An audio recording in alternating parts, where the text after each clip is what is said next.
Jim, unfortunately right now we don't have a name or description, but we do know that this person's been on the loose for about 14 hours now. Now yesterday we had these 20 boxes here. You can see they're empty now, but yesterday around noon we had about half of those filled. Active during the school year. They haven't made a decision about summer school yet. Carla, I've been out here since 8 this morning, and as you can see, people are still cleaning up behind me. I'm going to go ahead and move out the way so you guys can get a better look at just what type of storm damage we're dealing with here. Hear what those drawers were instructed and when evidence and opening statements will start. Reporting live, Molly Godley, WALB, your hometown news source. Guys, we will be out here until 6:30 today, and how you can participate, all you have to do is pull up your car. We will have volunteers to come and grab those canned goods out of your vehicle, or if you want to stop by and donate them yourself, you're more than welcome to. What is now known as the Old Fred's building in Lee County will soon be home to this.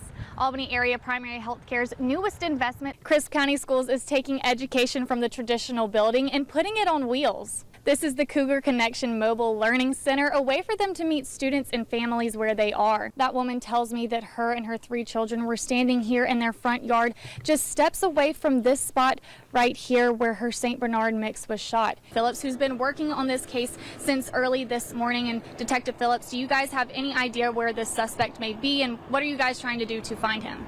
Can you tell people what just $1 can do? Sure, $1 provides 6 meals in our children's feeding program. And I know we have a goal today, but even if we don't hit that goal, what are your hopes? It's already been successful. This is Phoebe's hyperbaric chamber, and in severe cases, a patient would sit in here for about an hour and a half until their oxygen levels are restored. Carla, I've been out here since 8 this morning, and as you can see, people are still cleaning up behind me. I'm going to go ahead and move out the way so you guys can get a better look at just what type of storm damage we're dealing with here. He recommends having something like a safety vest or something reflective on your child's clothing could help save their life. So come out and join us. We'll be here until 6:30 tonight, and you can stay here and tune into WALB. We'll be following this food drive all throughout our shows, so stay with us. We will be out here until 6:30 tonight, but we're here now, so if you're on your way to work and want to stop by, you can do that, or if you're heading back to work, please stop by. Spirits are lifted. We got some Christmas music playing now. I don't know if you can hear that in the background, but it's a good time, so come out and join us.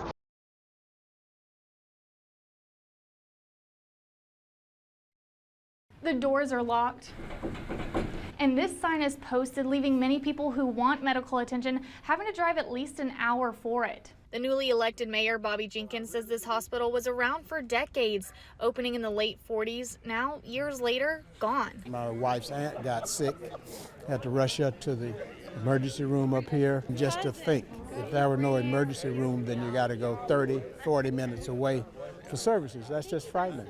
That's just frightening. Rhonda Jones-Johnson lived that fear. With the closest emergency room being an hour away, she watched her aunt take her last breath waiting on an ambulance. It made us feel like we was helpless because it was actually nothing that we could do. Not only was she born in this hospital, but she also worked there as a registered nurse. Watching it close was devastating, especially during the peak of the COVID-19 pandemic. At that time, we needed a hospital to stay open because we had so many people in Randolph County being diagnosed with COVID and dying from COVID. They feel like they are left here to die.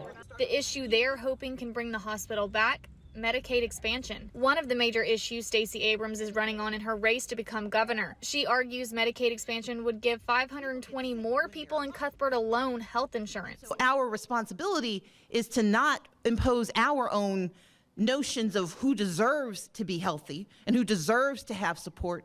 We need to do what the Bible tells us, and that is take care of the sick and the poor among us. She says Medicaid expansion would take care of uncompensated care. That's where people who can't afford to go to the doctor get seen through emergency services, a cost the taxpayer takes care of. When you see your property tax inch up, but the value of your house hasn't, part of that is to pay for uncompensated care.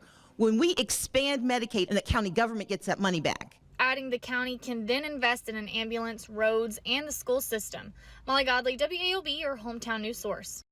And we reached out to the Republican National Committee, who had this to say about Abrams' tour around the state. They said, quote, "While it's refreshing to see Stacey Abrams finally bring her one-woman show to the Peach State, Georgians are not interested in hearing her promote the same radical policies that have resulted in record high gas prices and the highest inflation rate in 40 years, end quote.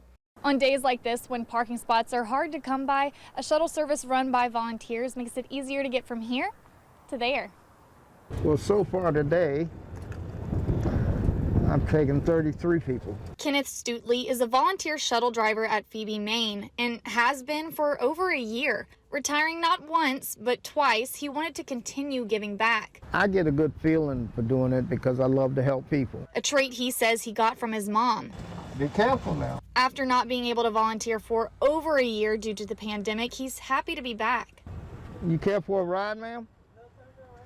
All right. It's nice to get out here and pick up strangers, and in the few minutes I take them to the door, we become friends almost sometimes. So it's very rewarding. And now that volunteers are back, the director of volunteer services, Suzanne Perrin, says it's a sign of normalcy. I will never forget the first week they were allowed to come back in. It made employees feel better. It was a sign of just optimism. With around 250 volunteers, she says they have about a third of their group back, helping with the shuttle service, gift shop, escorting patients, and in the cancer center.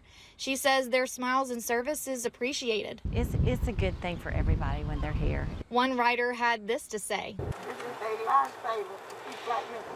And that's why we're here. He says it's those conversations that keep him doing what he calls rewarding. I love to help people. Molly Godley, WALB, your hometown news source. Carla, the main message today was to use your voice and help continue the work that Dr. Martin Luther King Jr. started. They said that today was not a day off, but a day on. I want Jesus to guide my mind, guide my feet, Lord. Rutha Mae Harris is one of the original Freedom Singers, a group founded in Albany in 1962. Use your voice. That's the only voice that you have. Not only was she heavily involved in the Albany movement, but also the March on Washington, as well as other civil rights movements. During the Albany movement in 1961, she says she helped with voter registration drives, teaching people how to write their names to register and vote. She reminisces on a time she'll never forget. With this 90-year-old man who had never written his name, who would always sign an X.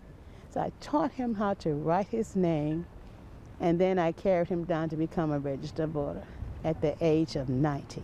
Not only was she heavily involved in voter registration, giving other people a voice, she used hers too, and still does. While I'm on this music, the music of the civil rights movement played a very vital role.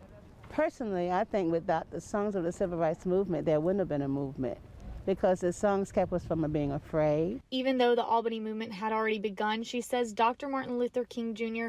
was a big part of it. He just brought camera news to our city. And here he learned how to strategize for the next movement that he went to. This is a day of service. It's not a day off, but a day on. It means that we need to continue to